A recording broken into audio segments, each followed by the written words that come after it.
If you're a fan of Beyond the Gates, get ready for one of the biggest shocks in Fairmont Crest history. Immediately after Doug McBride's tragic funeral, Vanessa thought the nightmare was over, but no, it was just beginning. A mysterious package arrives, containing a USB drive with a scrawled message, "Open this when you're ready to face the truth." When the screen lights up, Doug appears, his eyes tired but filled with fear, and his final words leave Vanessa speechless. "If you see this, they killed me." From that moment, her world crumbles, and the war against the Dupree family itself begins, where love, power, and guilt merge in a quagmire of betrayal and blood. As Doug's funeral ended in the hushed silence of the gloomy afternoon, Vanessa's figure stood motionless beside the coffin as if time had stopped around her. Everyone had left the cemetery, leaving only a few scattered white flowers, drizzle covering the mourning cloaks, and the wind whistling through the headstones like a never-ending wail. There was a huge void in Vanessa's heart, an emptiness that could not be filled no matter how hard she tried to explain it. Doug, who had been the center of her life, who had brought light to Fairmont Crest, now had only a name, a portrait. And a question she dared not ask aloud: had he really killed himself, or had he been dragged into the depths of some conspiracy?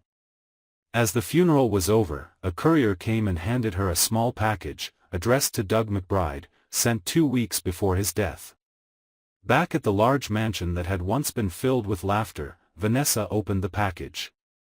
Inside was a small, black USB drive, but it was enough to make her heart pound so hard it stopped. When she plugged it into her computer, the screen showed Doug, in their familiar room, his face gaunt, his eyes sad, and his voice trembling as he uttered the words that made Vanessa's entire world collapse. Doug said he hadn't killed himself, that someone was following him, and that the person behind him was someone of the Dupree bloodline. His last words, broken and desperate, were the last words that left Vanessa frozen. "If you see this, they've killed me." Each word cut like a knife into her heart, making her understand that everything she believed in, family, honor, and even her belief in justice, was being twisted by the hidden hands of the bloodline she once protected. Tears continued to fall, but Vanessa was no longer filled with the pain of loss, but with a burning anger, smoldering like a fire under the ashes. She remembered all the strange signs before Doug died, the phone calls that interrupted her in the middle of the night, the unsettling look in his eyes whenever he mentioned Joey, and the financial records he tried to hide. There was something in the system of the Dupree Group, the corporation controlled by Martin and Anita, that Doug had discovered, and the truth was big enough to kill him. Vanessa didn't know who to trust anymore. Naomi had said that Doug planned to leave town with her, that he wanted to escape their power spiral. But now, seeing Doug's face in the video, she realized that he had been afraid not just for himself, but for her, for what might happen to the person he loved if she went too far. In the days that followed, Vanessa barely slept. She watched the video over and over again, rewinding each frame, analyzing every detail like an investigator desperate for evidence. In the background, a wall clock reflected a strange light, and for a moment, a figure passed by the doorframe. The figure was faint, but so familiar, the gait, the way her hands rested on the railing, it all reminded Vanessa of Joey. The brother-in-law who had once appeared loyal to Doug, but whom Doug had once suspected of manipulating the corporation's investment accounts. Joey always wore a fake smile, hiding behind his friendliness a cold ambition. And Vanessa knew that if anyone in the Dupree family was ruthless enough to kill for profit, it was him. But the guilt wasn't just Joey's. Anita, with her sharp eyes and fake soft voice, always controlled everything from the shadows. She knew how to use the men around her as tools, how to use sweet words to hide her political ambitions. Vanessa remembered the board meeting when Doug was accused of embezzlement and Anita was the first to propose suspending him indefinitely. At the time, Vanessa thought it was just an internal matter, but now she realized it could be the first step in a plan to take him down. Doug's death was not just an accident, but the result of an elaborate plot, where fame, money, and the Dupree bloodline became weapons of destruction. The more Vanessa thought about it, the more she felt pushed to the edge. She couldn't release the video, because if she did, the entire corporation would turn its knife on her. But to keep silent would be to betray the spirit of the dead. In her lonely nights, she heard Doug's voice echoing in her head, reminding her that the truth could not be buried. She began to piece together clues, to find a way to approach Naomi, the only Dupree who had ever shown any conscience. But Naomi was also being held back by her own mother, Anita, and Jacob, Joey's ruthless brother, who controlled every branch of the family's underground finances. Vanessa knew that if she touched their secret, she would pay the price, but her rage overcame her fear. When she opened the USB for the 10th time, she noticed a code hidden in the data. Doug left her an encrypted file containing the financial records of the Dupree Foundation, where money was laundered through a series of fake projects. All traces led to the same name, Joey. But more surprisingly, there was a transfer to an account owned by V. McBride, the initials of Vanessa herself. Someone had set her up, making her the villain if everything was exposed. Doug knew this, and he died trying to protect her from the planned fallout. Realizing this, Vanessa nearly collapsed.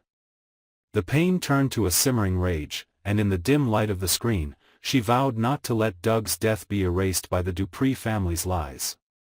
From that moment on, Vanessa was no longer the weak woman crying at the grave. She became a woman with a fire of revenge. She approaches those who have been eliminated by Dupree, former employees, journalists, even their business rivals.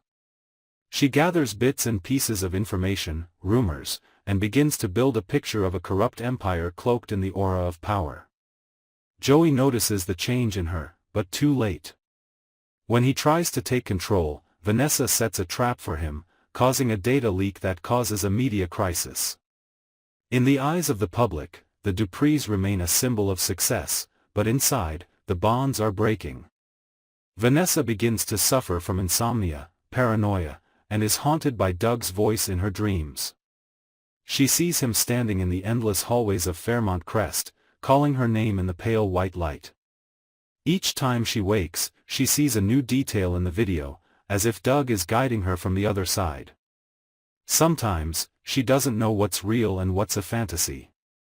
But the only thing she knows for sure is this: someone in the Dupree family killed him, and she's going to make that person pay with the very thing they value more than life, name and power.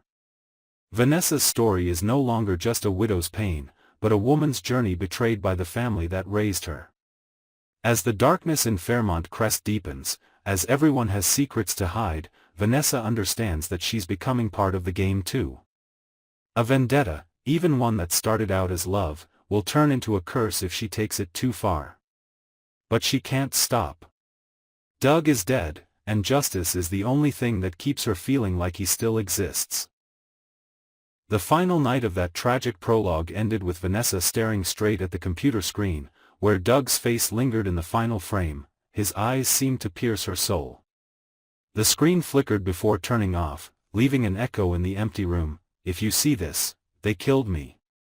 It wasn't just a warning, it was a promise that blood would be paid for with blood, and the Dupree secret would not remain buried. In the dim light of early morning, Vanessa looked up out the window, where the sun was beginning to rise, but there was no peace in her eyes, only the coldness of a soul willing to cross any boundary to reclaim the truth Doug had died to protect. As the last light of day faded through the Fairmont Crest windows, Vanessa stood alone in the room that had once belonged to Doug, where the USB still lay like an indelible testament to the truth. She had seen everything, known every lie, and accepted that from now on, there was no turning back.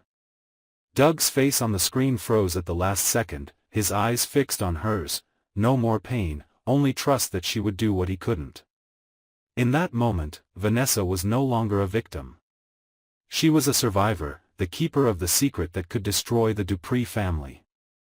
Outside, the night wind picked up, carrying the damp scent of rain and earth, like Doug's whisper, reminding her that justice was not yet done. When she turned off the screen, there was a fire in her eyes, the light of a woman who had lost everything, and had only one goal left: to make Doug's killers fall in the world they created.